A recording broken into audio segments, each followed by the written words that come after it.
A meeting in the ruins. The battlefield was a graveyard of ambition.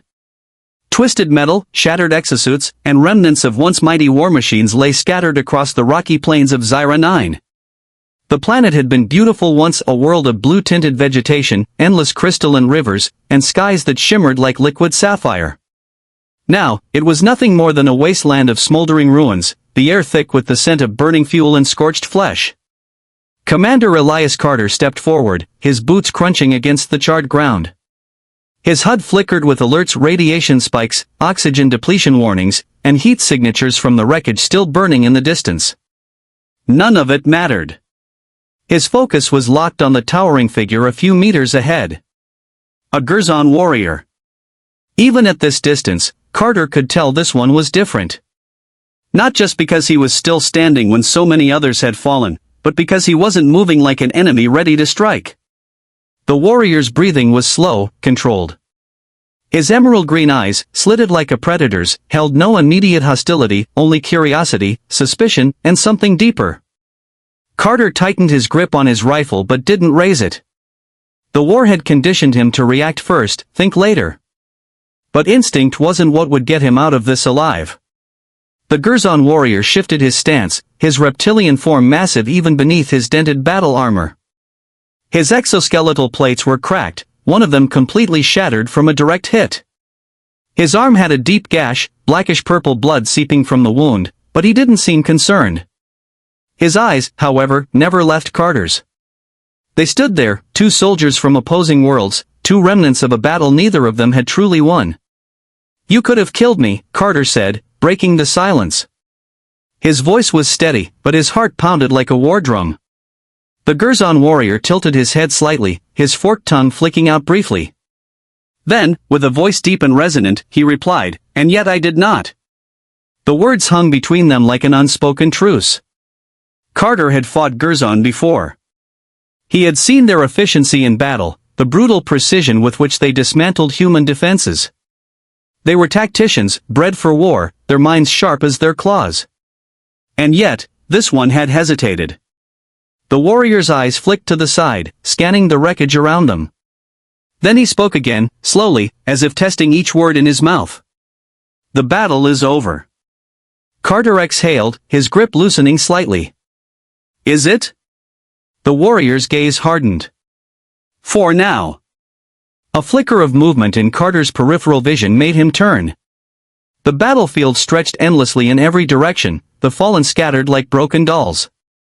Human and Gurzon alike. The war had lasted nearly a decade, long enough that Carter had stopped questioning why they were still fighting. Resources? Fear? Revenge? The reasons blurred together now, lost beneath the weight of bloodshed. Carter took a slow step forward, careful not to appear threatening. The warrior watched, his sharp gaze tracking every movement. "Do you have a name?" Carter asked. The Gurzon exhaled heavily. To give one's true name was an act of trust in their culture.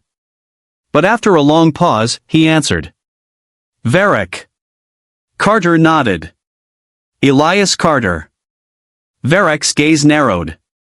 He had heard that name before. Carter had been one of the first humans to lead a counteroffensive against the Gurzon, one of the few who had survived their ambushes. In his own ranks, Carter's name had become synonymous with resilience, perhaps even danger.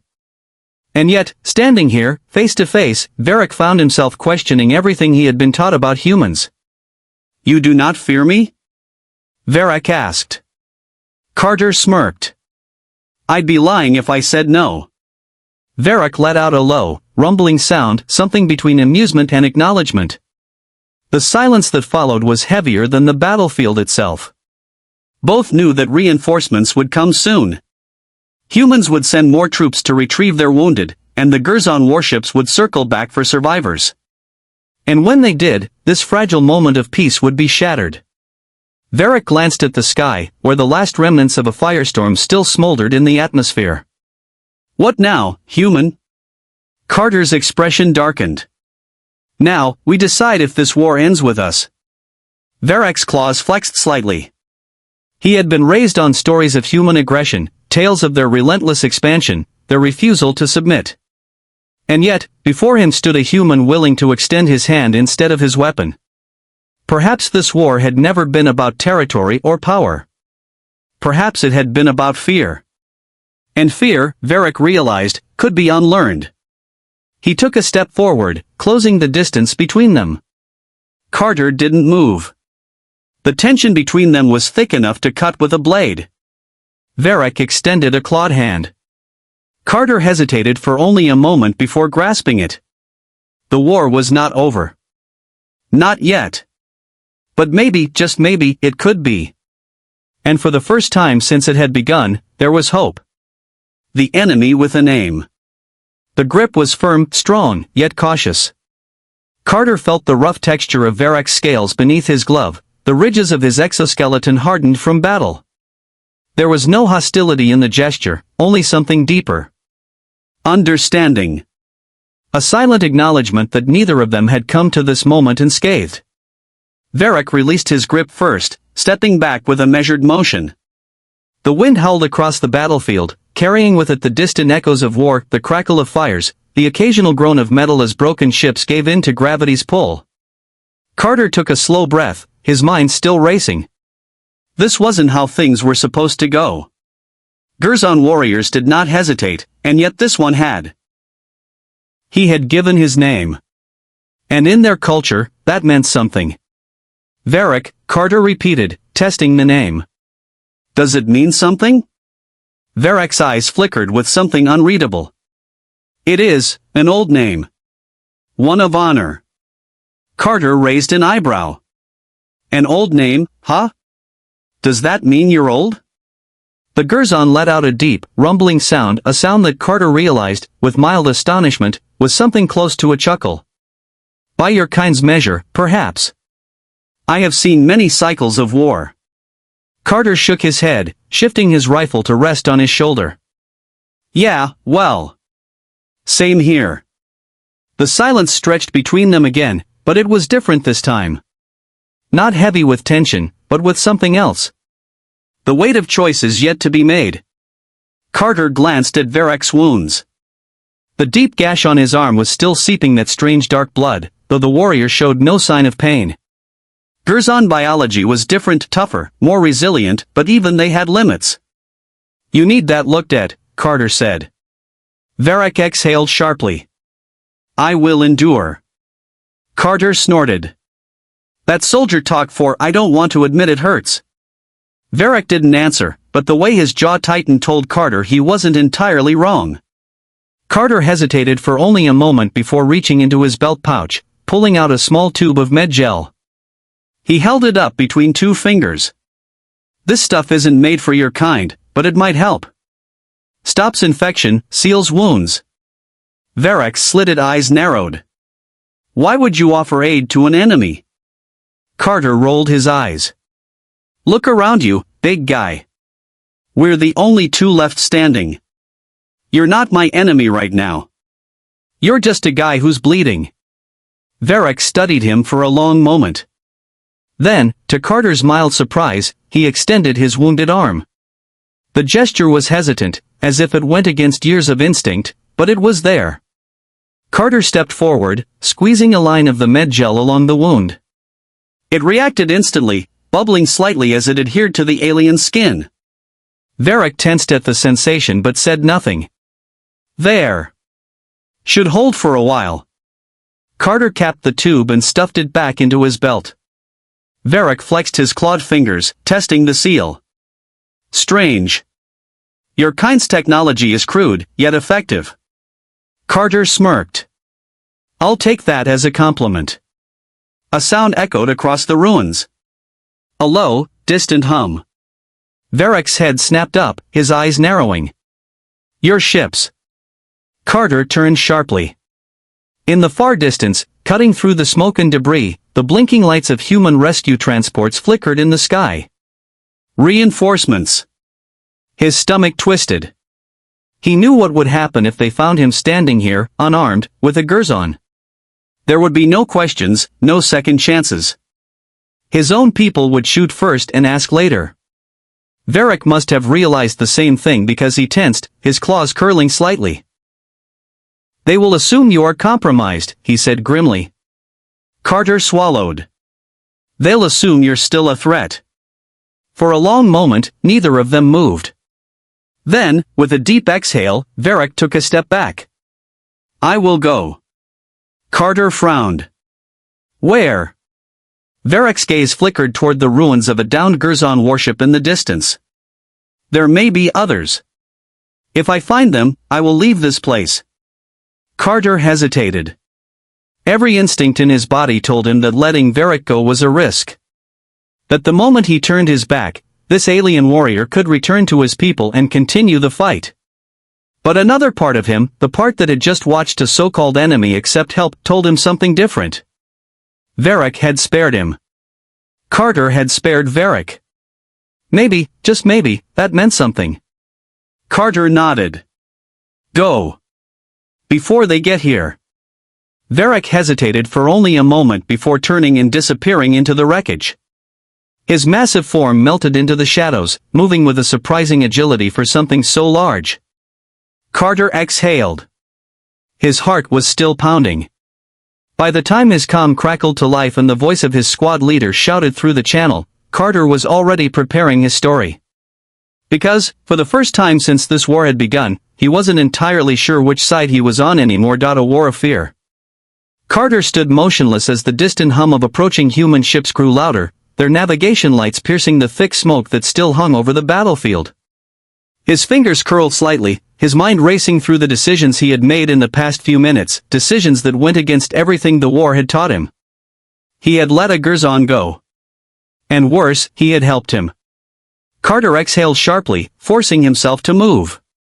If he stood there any longer, his squad would find him looking more like a man lost in thought than a battle-hardened commander. That would raise questions. He turned, making his way toward the rendezvous point where the other surviving human forces were gathering.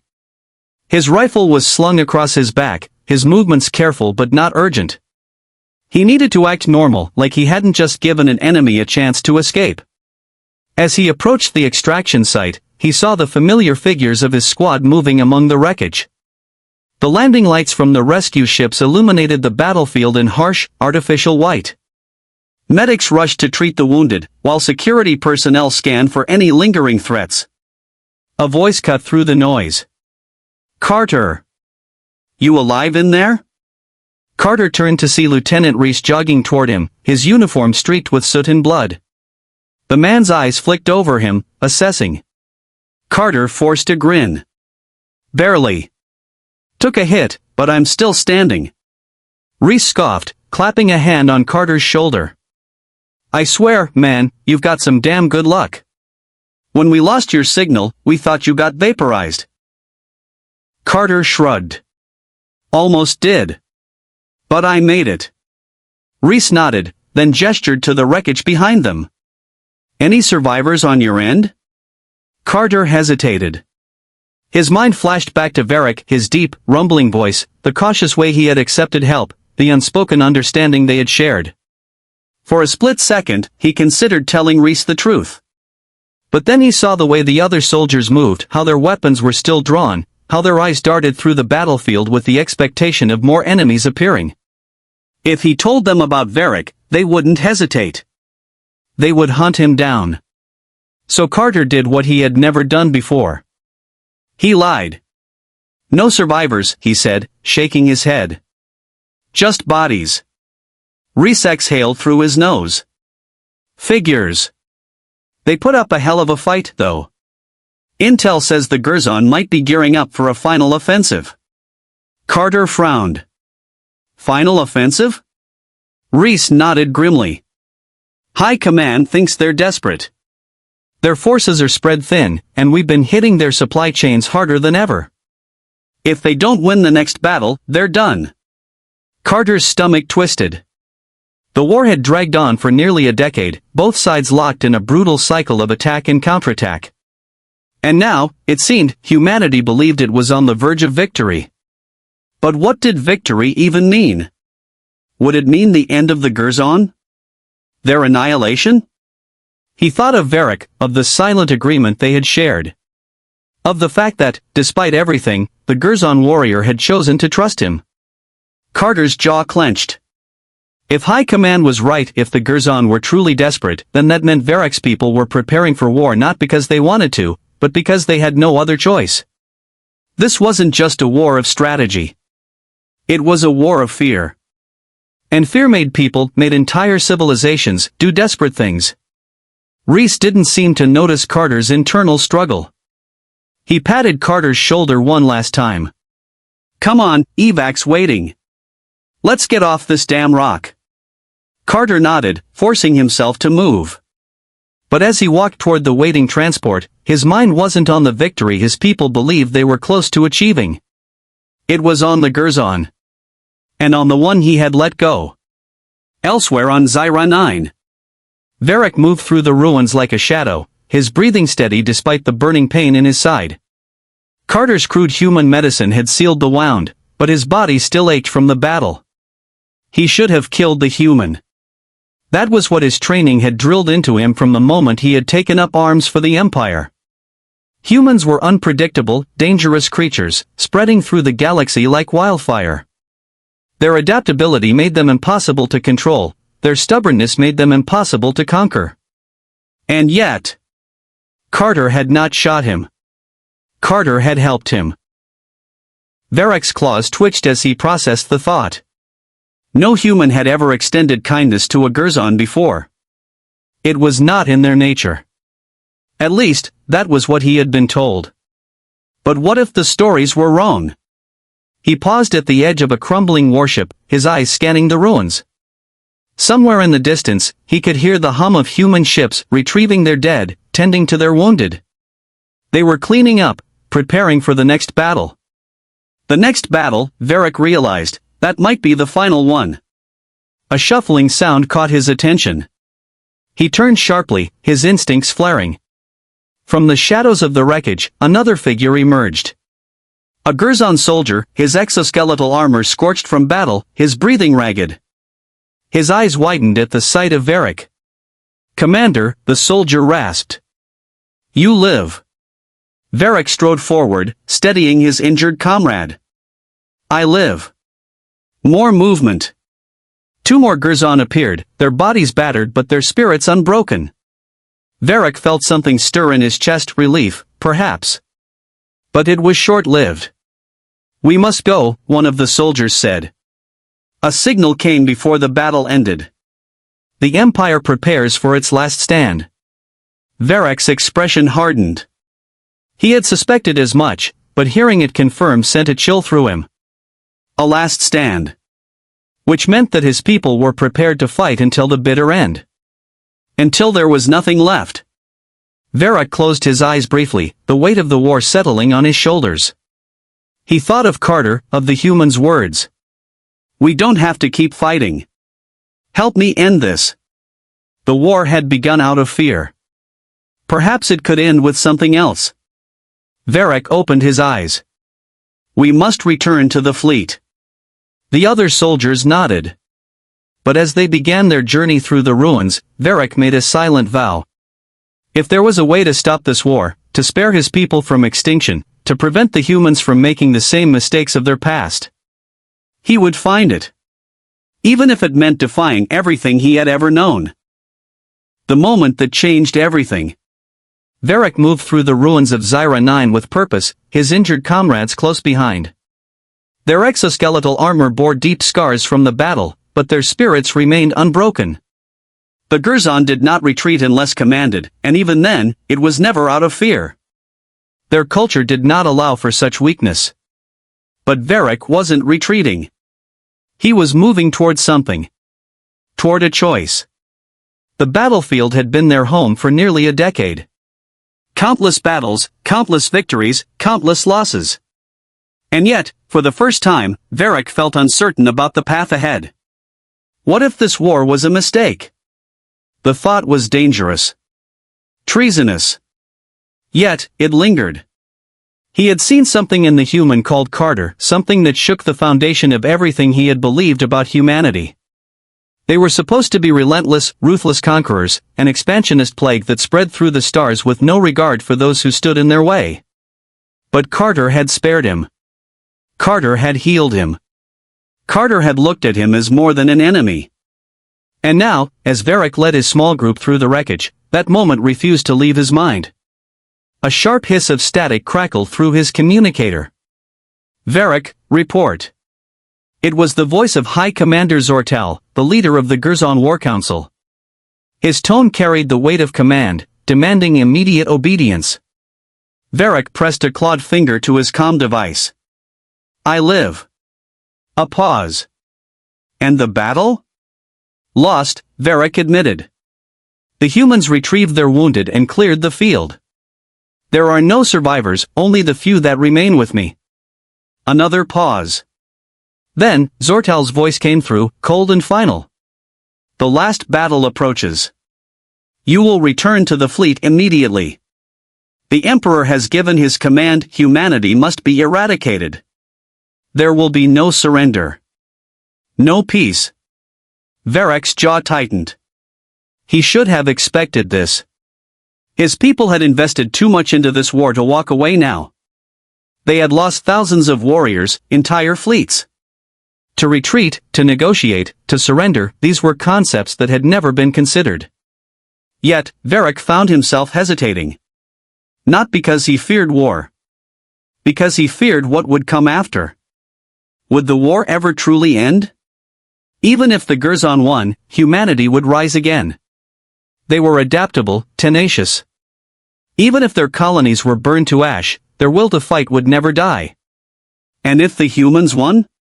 Would the Gerzon be wiped out, their species reduced to a mere footnote in history? Varric exhaled slowly. His fellow warriors watched him closely. They sensed something was different. "Understood," he finally said. "We will return to the fleet." Zortal cut the transmission without another word. But Varric wasn't going to return, not yet. Not before he spoke to Carter one last time. Aboard the human flagship. The Dawnbringer. Carter sat in the war room, surrounded by high-ranking officers, admirals, and strategists. The tension in the air was thick, the mood grim. A holographic projection of the galactic map flickered in the center of the room, showing the locations of the remaining Gerzon fleets. The enemy forces were gathering near their homeworld, preparing for what the human leaders believed would be their final stand. "This is it," Admiral Keller announced, his voice filled with certainty. "We've cut off their supply chains, crippled their forward outposts. Their fleets are amassing for one last desperate attempt to push back. If we strike now, we can end this war." Murmurs of agreement rippled through the room. Carter remained silent. His mind wasn't in the war room. It was back on Zyra 9. Back with Varric. The Gerzon warrior had spared him. And Carter had spared him in return.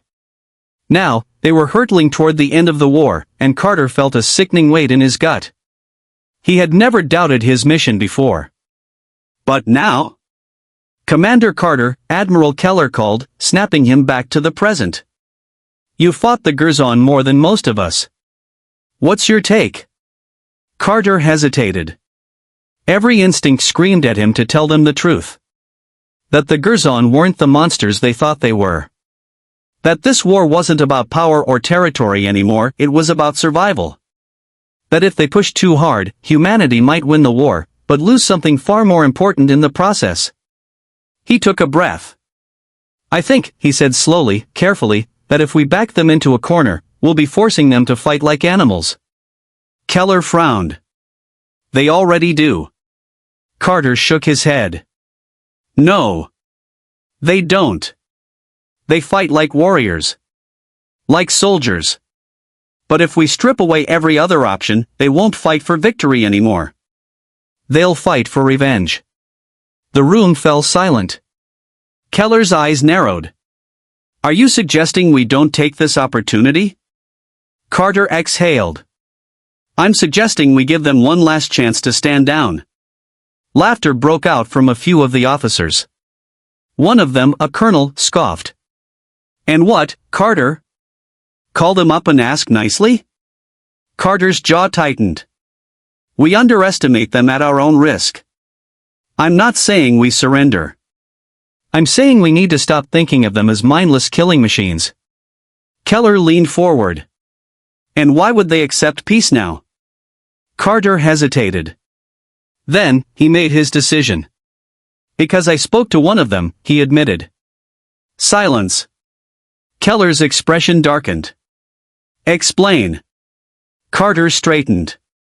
I encountered a Gurzon warrior on the battlefield after the fight.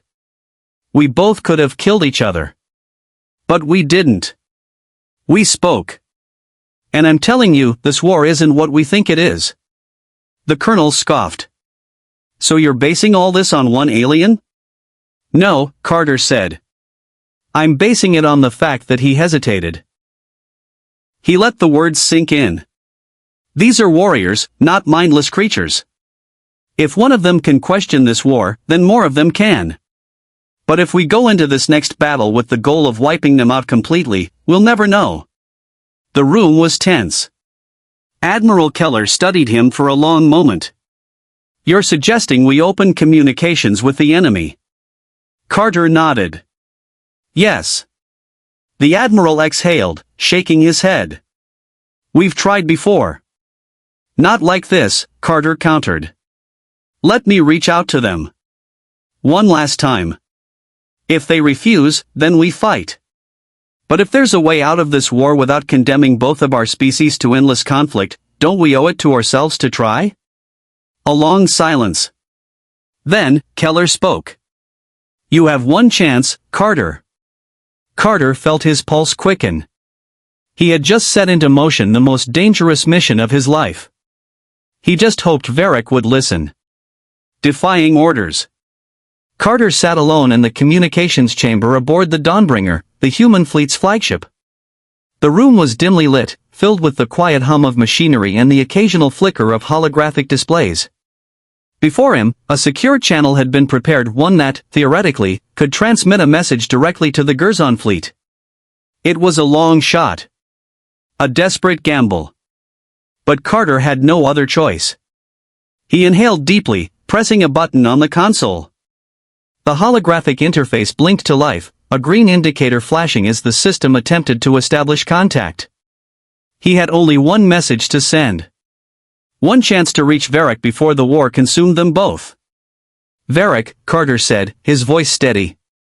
If you're out there, I need you to listen. We're out of time. My fleet is preparing to launch an all-out assault against yours. Your people believe they have no choice but to fight to the death, and my people think this is our best chance to end the war. He hesitated, his hands tightening into fists. They're both wrong. Static crackled in his earpiece. No response yet. Carter exhaled sharply, leaning forward. I need to know if you meant what you said. If there's even a chance that we can stop this before it's too late. Because if we go to war tomorrow, there won't be anything left of either of us.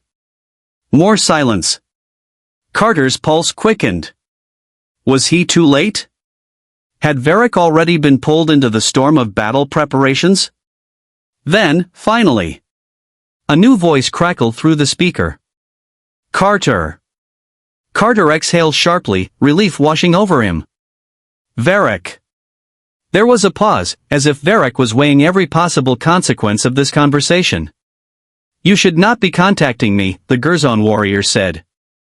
His voice was firm, but not unkind. Your leaders will see this as treason. Carter scoffed. They already do. Varric was silent for a long moment. When he spoke again, his tone had changed. Then why are you risking this? Carter's jaw tightened. Because I don't think this war is about winning anymore. I think it's about fear. Your people think we'll destroy you if you stop fighting. My people think you'll never stop unless we wipe you out first. But I met you, Varric. I looked you in the eyes. And I don't believe for a second that you want this war to end with extinction. Varric let out a slow, rumbling exhale. You are not wrong. Carter straightened. But I am only one voice, Varric continued.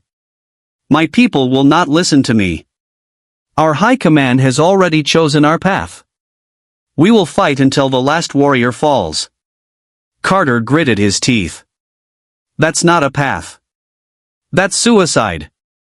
Varek's voice darkened. It is duty. Carter slammed his fist onto the console. Damn duty. What about survival?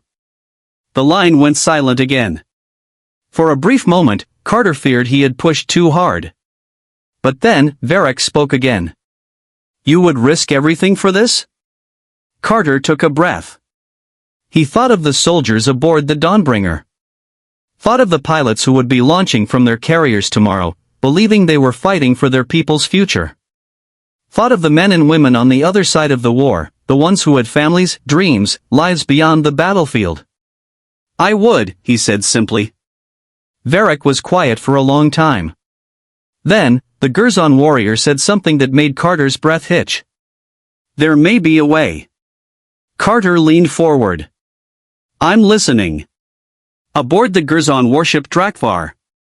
Varek stood before the massive holotable inside the Gurzon fleet's command center. Around him, the War Council was deep in discussion, their reptilian voices hissing through the chamber. The humans move toward our homeworld, one of the commanders growled. They think they can destroy us before we gather our full strength. Zortal, the High Commander, stood at the head of the table, his piercing yellow eyes scanning the fleet formations displayed in front of him. Then they will see their mistake when we crush them. The council murmured in approval. Varek remained silent. He knew this was a battle they could not win. Not because the Gurzon were weak, but because their enemies were just as desperate as they were. And desperation led to annihilation. The humans weren't fighting for conquest anymore. They were fighting because they believed they had no other choice. Just like the Gurzon. Varek's claws flexed at his sides. He thought of Carter's words. What about survival? It was a question that had no place in this chamber. To speak it would be treason. But Varek had already made his decision. He stepped forward, his voice cutting through the murmurs. We must speak to them. Silence fell over the chamber. Zortal turned slowly, his yellow eyes narrowing. Speak? Varek met his gaze without hesitation. We have fought for too long without knowing our enemy. The humans believe we will never surrender. We believe they will never stop. And so, we stand ready to destroy one another, leaving nothing but ash. Zortal's expression remained unreadable. What are you suggesting? Varek inhaled deeply. A ceasefire, he said. A meeting with their leaders before the battle begins. The reaction was immediate. Growls and hisses filled the chamber, warriors slamming their fists onto the table. This is madness, one commander spat. The humans will use it as a trap, another snarled. Zortal raised a hand, silencing them. He studied Varek for a long moment. And if they refuse, the High Commander asked. Varek met his gaze steadily. Then we fight. Zortal's eyes narrowed. He was not an unreasonable leader, but he was bound by the will of the Empire. And the Empire had always believed that peace was an illusion. But something in Varek's tone, something in the conviction behind his words, made him hesitate. For the first time in the war, a Gurzon warrior was asking for something other than bloodshed. Zortal exhaled. Very well. Gasps of disbelief rippled through the chamber. Varek remained steady, though inside, his heart pounded. You will deliver this message to the humans, Zortal said. A meeting, on neutral ground. If they accept, we will listen. He leaned forward. But if they betray us, if they so much as hesitate, we will end them. Varek nodded. Understood. He turned, his mind already racing. There was still a long road ahead. But for the first time in 10 years, there was a chance.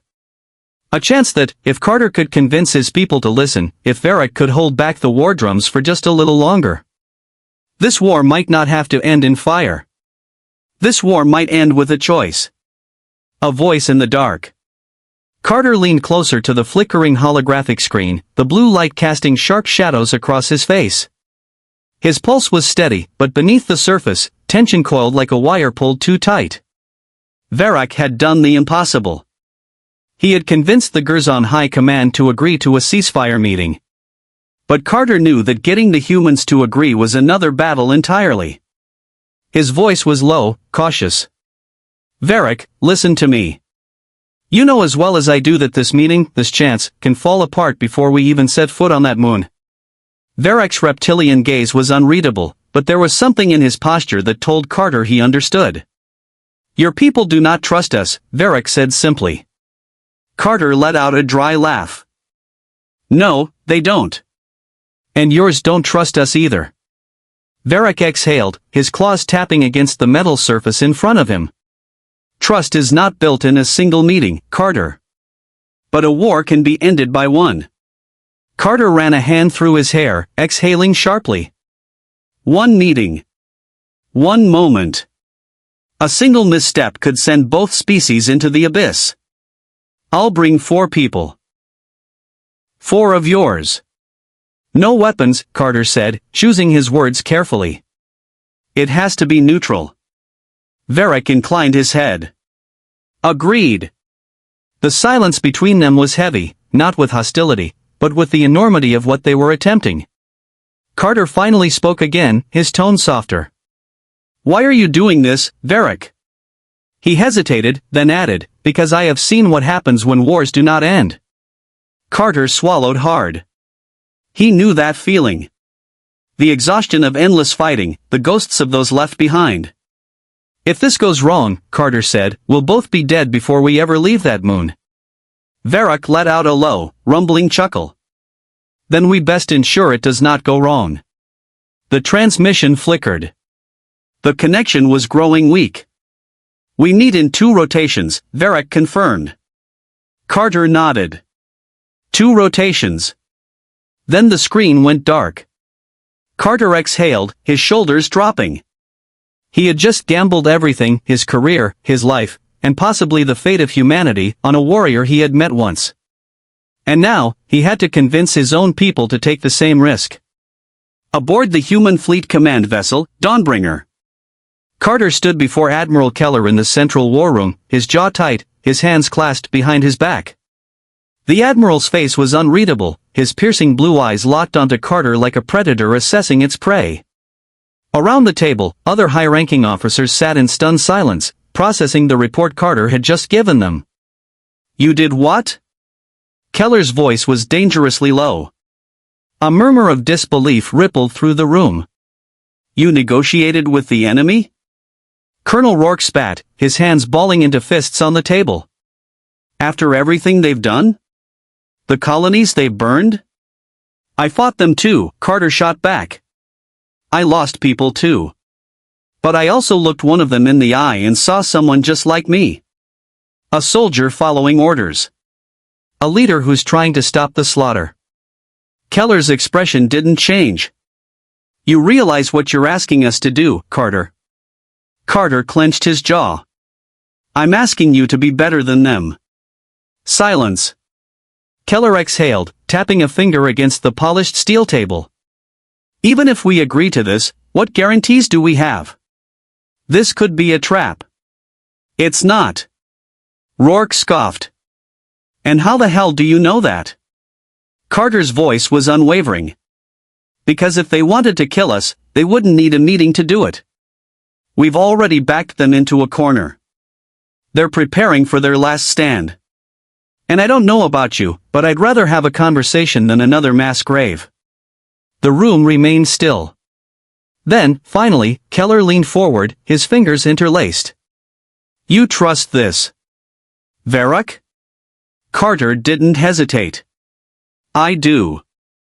Keller exhaled. Then you'll go. Carter blinked. What?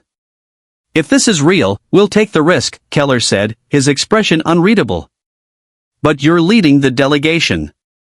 Carter straightened. Understood. Pick your team. 4 people.